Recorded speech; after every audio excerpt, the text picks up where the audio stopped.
Bienvenue dans cette présentation d'une étude de cas qui va nous amener à consolider de l'information sur une stratégie expérimentale utilisée dans les plans d'expérience en formulation, stratégie proposée par McLean et Anderson en 1966 et qui porte un nom générique d'Extreme Vertex Design, compte tenu du fait que les mélanges que nous allons mettre en œuvre vont être définis à partir des sommets d'un domaine expérimental sous forme de polyèdre convexe. Alors, l'étude de cas que nous allons revisiter aujourd'hui appartient au domaine des liants minéraux tels que les ciments, et les auteurs, nous allons le voir, ont essayé d'exploiter les propriétés pouzzolaniques dans un mélange de trois constituants. Alors dans une première séquence, nous allons parler de l'exemple et rappeler quels sont les objectifs à atteindre au travers de la boucle de la formulation. Et les objectifs à atteindre vont faire appel à une réponse ici unique, qui est une performance mécanique que l'on souhaite maximiser.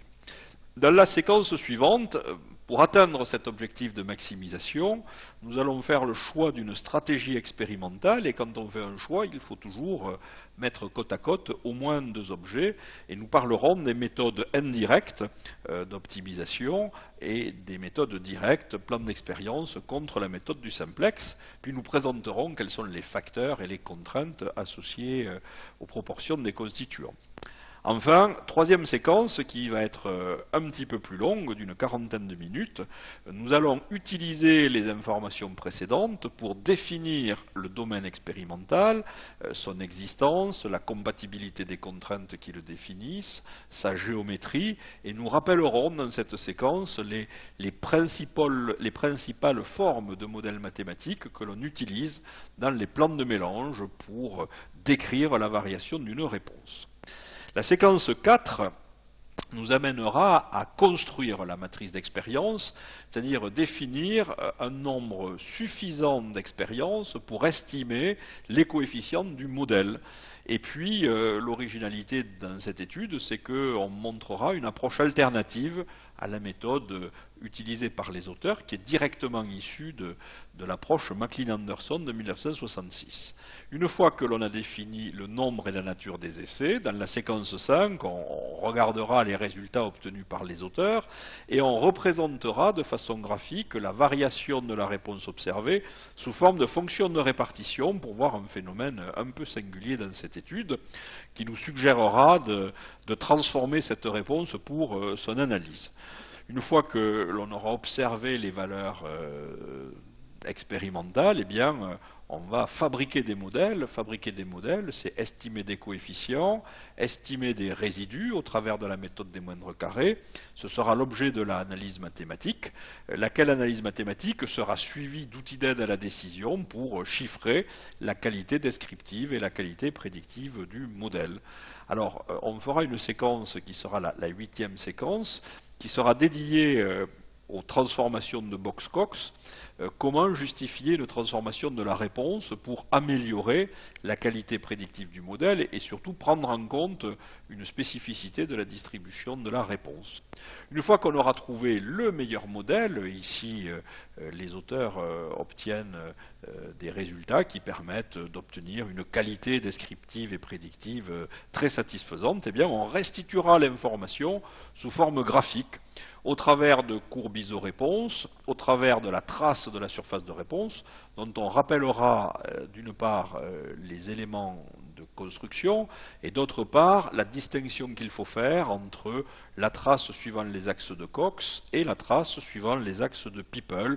Ce sont des distinctions qui sont proposées généralement dans les logiciels. Et puis enfin, la 10e séquence nous permettra de conclure sur cette étude et de rapporter l'essai de validation qui a été fait par les auteurs dans cette étude. Et cet essai de validation, en fait, c'est un second plan de mélange s'appuyant sur un sous-domaine du premier domaine expérimental, et c'est ce qui fait un peu l'originalité de cette étude. Donc voilà le plan de la présentation.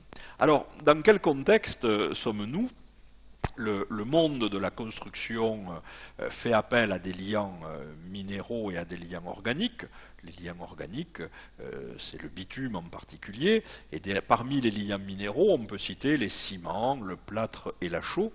Et les ciments que l'on utilise issus de cimenterie sont des ciments dits artificiels, puisqu'ils nécessitent la cuisson à haute température de calcaire et d'argile pour former, après broyage, un matériau réactif.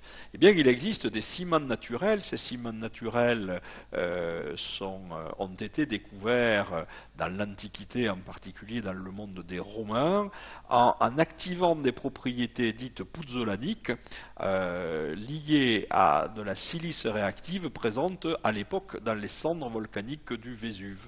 Et ces propriétés de puzzolanicité, on peut les exploiter à partir aujourd'hui de cendres volantes issues des centrales thermiques, et on va essayer d'activer ces réactions puzzolaniques dans un mélange de 3 constituants où il va y avoir une source de silice et d'alumine au travers des cendres volantes, une source de calcaire au travers d'un fil à calcaire et de l'eau. Voilà quels sont les 3 constituants que l'on va mélanger.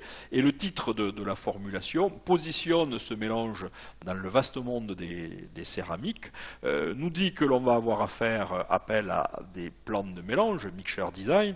Donc vous voyez ici la représentation du domaine expérimental que l'on va découvrir dans cette étude. Vous voyez aussi les mélanges qui ont été choisis par les auteurs. Et puis, on vous dit que pour essayer d'améliorer les performances mécaniques, on va utiliser la technique des surfaces de réponse. Et les techniques de surfaces de réponse, ici, vont se traduire par des lignes isoréponses, un peu comme sur une carte d'état-major, qui vont permettre de représenter la variation du relief de la réponse dans l'espace de façon à s'orienter.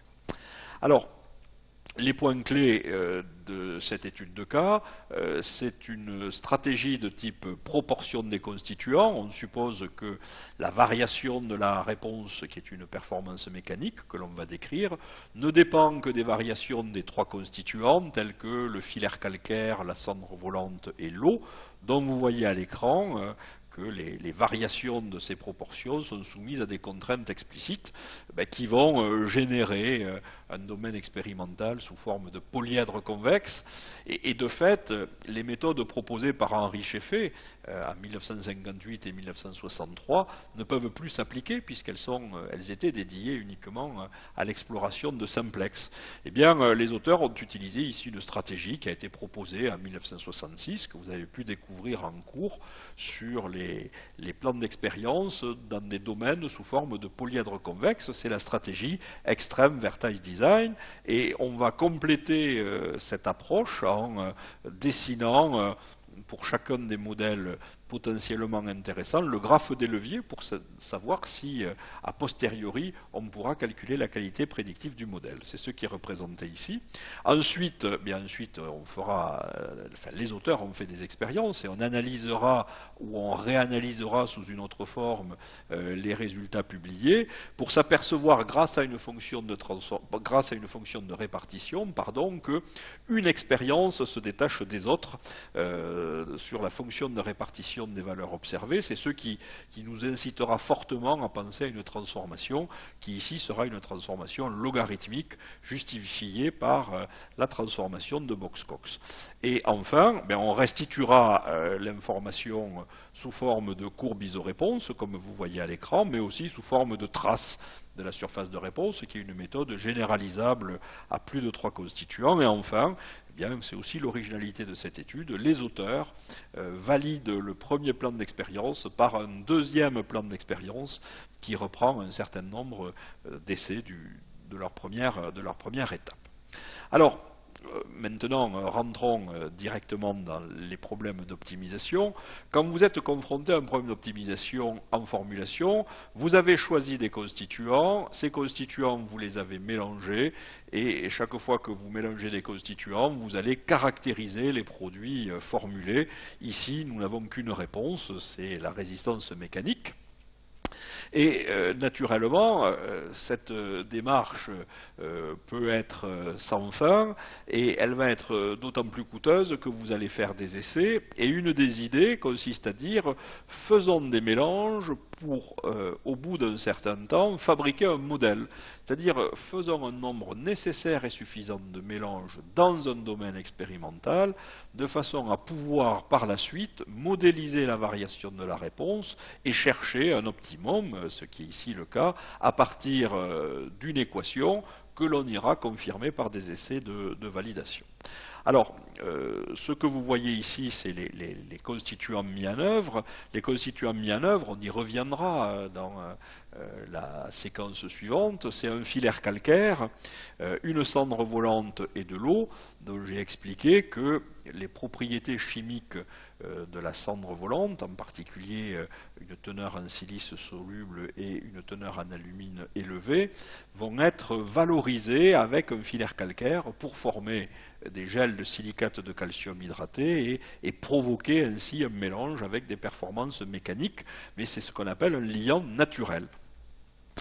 Quand on est confronté à un problème d'optimisation, il va falloir se demander dans quelle proportion mélanger les constituants choisis pour atteindre un optimum, et également, et la trace de la surface de réponse permettra de répondre à cette question, quel est l'effet des variations des proportions des constituants par rapport à un mélange de référence ou peut-être par rapport à l'optimum. C'est ce qui permet de répondre à des exigences de robustesse. Comment varie la réponse autour d'un optimum. Alors, c'est ce qui est marqué dans la publication. Un certain nombre de combinaisons qualifiées de statistiques à partir de 3 constituants vont nous permettre de regarder le caractère synergique des mélanges, c'est-à-dire l'amplification de la réponse dès lors que l'on mélange les constituants, ce que certains appellent des interactions fortes. Dès lors qu'on amplifie par mélange, on a une synergie, et c'est ce que l'on cherche à caractériser dans cette publication. Alors, si nous avions plusieurs réponses, nous transformerions ces réponses en indices de satisfaction que nous fusionnerons en indice de satisfaction global de façon à maximiser cet indice de satisfaction globale, et vous retrouvez là la boucle de la formulation. Tant que l'on n'a pas atteint un optimum, même s'il n'est caractérisé que par une seule réponse, eh bien on va faire de nouveaux mélanges pour faire tourner la boucle.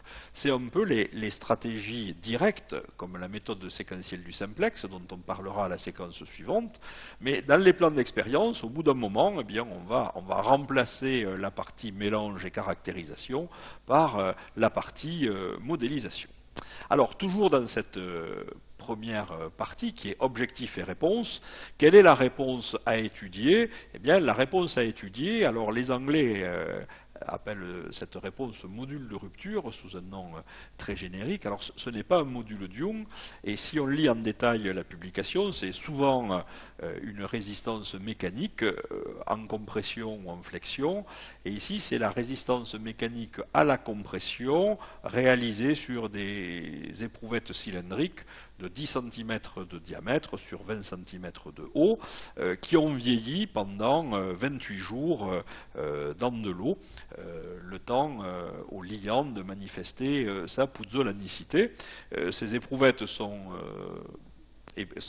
cassées en compression, on fait une moyenne des différentes forces à la rupture et contraintes à la rupture, et c'est ce qui sera rapporté par les auteurs. Voilà. Alors ce module de rupture va être souvent noté en mégapascal dans la publication, et à 2 reprises, des extraits de la publication font apparaître des kilopascals, mais peu importe, l'essentiel c'est de montrer l'intérêt des plans de mélange pour finalement aider les expérimentateurs à caractériser une zone où la puzzolanicité du mélange s'avère être meilleure qu'une autre zone. Et c'est ce que vous allez découvrir dans la suite des séquences. Donc je vous donne rendez-vous tout de suite dans la séquence suivante pour envisager différentes stratégies expérimentales et revenir en détail sur les facteurs de l'étude et les contraintes qui sont affectées aux variations des proportions des constituants. Merci de votre attention et encore bienvenue dans cette nouvelle étude de cas.